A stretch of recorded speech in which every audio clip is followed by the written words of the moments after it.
महाराष्ट्रातल्या ग्रामीण भागात गेली अनेक वर्ष बैलगाड्यांच्या शर्यती म्हणजे कुतूहल आणि चर्चेचा विषय। ग्रामीण भागातल्या गावागावांमधील जत्रांमध्ये भरणाऱ्या या बैलगाड्यांच्या शर्यती या शेतकऱ्यांच्या जिव्हाळ्याच्या मानल्या जातात। मात्र सर्वोच्च न्यायालयाच्या निर्णयाने हा खेळ आता पूर्णपणे बंद होणार आहे।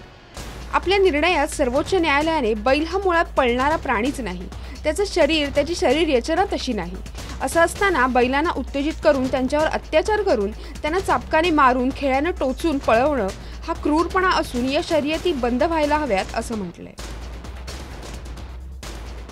फायनल जजमेंटमध्ये असं सांगितलंय की पूर्ण प्रकारे बैलगाडी शर्यतला बॅन असावी असा त्यांनी सुप्रीम कोर्टनी निकाल दिला आहे आणि जे स्टेट गव्हर्नमेंट आहे, स्टेट आणि सेंट्रल गव्हर्नमेंटला रिस्पॉन्सिबल केला आहे इम्प्लिमेंटेशनसाठी।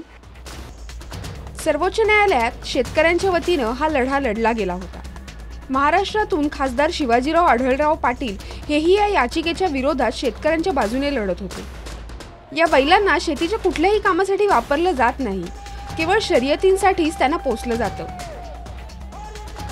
असं असताना केवळ काही ठिकाणच्या शर्यतींच्या फिती दाखवून बैलांवर मोठा अत्याचार होत असल्याच्या भूमिकेला त्यांनी कडाडून विरोध केलाय।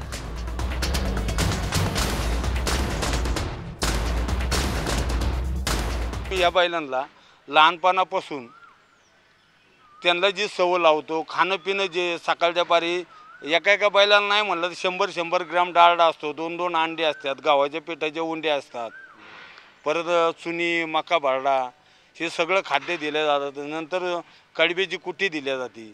मग ही जे सगळे प्रकारचे आयटम आहेत ना, हे त्यांना खायला दिलं जातं म्हणून ते बैल हे होते। बैलगाडी शर्यत, त्यातून मिळणारा सन्मान हे सगळं गेली अनेक वर्ष महाराष्ट्राच्या ग्रामीण संस्कृतीचा भाग आहे। या शर्यतीसाठी वापरले जाणारे खिलारी जातीचे बैल, त्यांची पैदास आणि विक्री हाही ग्रामीण भागातल्या अर्थकारणाचा मोठा हिस्सा आहे। त्यामुळे सर्वोच्च न्यायालयाच्या निर्णयाने महाराष्ट्रातील अनेक शेतकरी हवालदिल झाले। त्यामुळे या सगळ्यातून काहीतरी मार्ग निघेल अशी आशा त्यांना अजूनही वाटते। अमोल कबिटकरसह ब्युरो रिपोर्ट, जय महाराष्ट्र, मुंबई।